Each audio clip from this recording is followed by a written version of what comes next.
আসসালামু আলাইকুম রহমতুল্লাহ viewers, welcome back to my channel Kamal 7 and welcome to Medina Munawwara. আজ আপনাদেরকে দেখাবো ইসলামের দ্বিতীয় পবিত্রতম মসজিদ, মসজিদে নববী, যা সৌদি আরবের মদিনায় অবস্থিত। এটি 622 খ্রিস্টাব্দে মহানবী হজরত মুহাম্মদ সাল্লাল্লাহু আলাইহি ওয়াসাল্লাম কর্তৃক নির্মিত হয়েছিল। মক্কার মসজিদুল হারামের পরেই মুসলমানদের কাছে এই মসজিদে নববী সবচেয়ে গুরুত্বপূর্ণ স্থান। আমি এখন আছি মসজিদে নববীর সামনে এবং এর দক্ষিণ পূর্ব কোণে আমরা যে সবুজ গম্বুজটি দেখতে পাচ্ছি, ঠিক তার নিচেই শায়িত আছেন মহানবী হজরত মুহাম্মদ সাল্লাল্লাহু আলাইহি ওয়াসাল্লাম।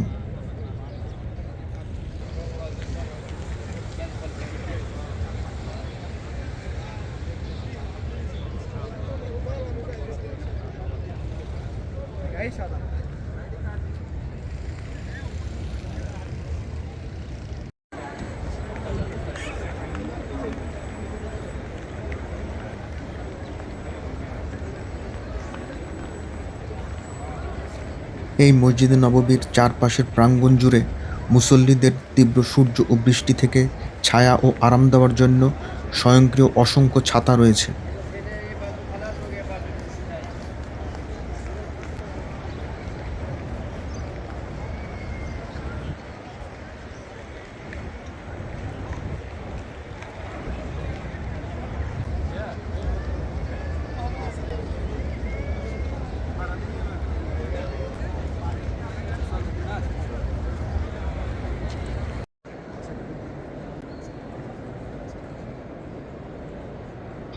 আমি এখন আছি মসজিদে নববীর অভ্যন্তরে।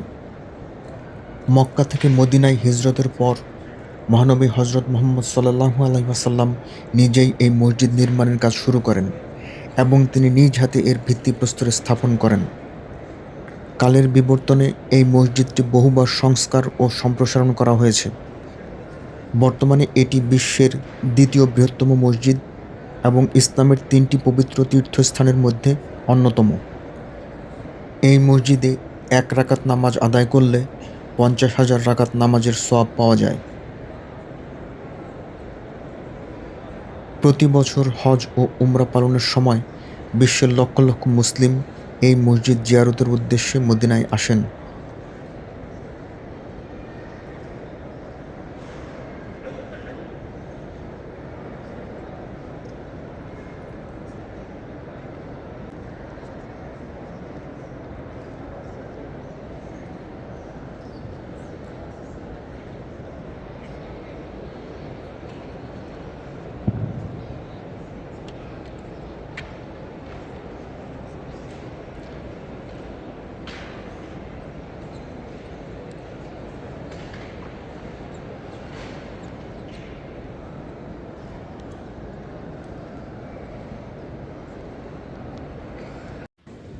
আমি এখন আছি মসজিদে নববীর সবচেয়ে পবিত্র ও বরকতময় স্থান রিয়াজুল জান্নাহ বা জান্নাতের বাগানে।